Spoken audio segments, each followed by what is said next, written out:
supervizor și după aceea prieteni ai cunoștințe au început să se alăture echipei mele, m-am făcut repede și Zafir, m-am făcut repede în câteva luni, Ametist, m-am făcut și Zafir.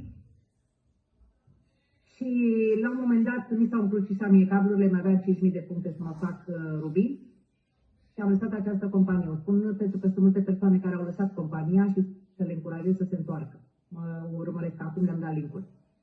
Această companie este singura, am încercat și în altă companie, mi s-au oferit foarte multe oportunități, nu se potrivea niciuna, mi se părea că m-am dus prea jos de la nivelul care este la SNEP, adică alte companii, alte colegi care se duceseră în alte companii, m-am simțit prea jos din ce aveam eu la SNEP. Așa că anul trecut m-am întors la SNEP în această perioadă, exact în februarie, după un an de stat afară.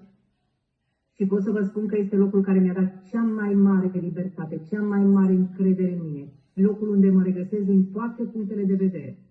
Deci pentru o femeie care are nevoie de independență, nu trebuie să ne bazăm pe soț. Sunt multe care se bazează pe soț, să văd dacă îmi dă zgârcitul ăsta să-mi iau niște suplimente. Nu depind de nimeni. Toată viața m-am întreținut singură, eu sunt singură de 25 de ani. Și aici am tot ce îmi trebuie. Am libertate, pentru că eram în Spania, am plecat din Spania acum un an de zile. Când am venit, m-am gândit ce să fac și mi-a spus asul din mână că SNEP. După 2 luni de stat și gândindu-mă ce să fac, am reluat activitatea aici.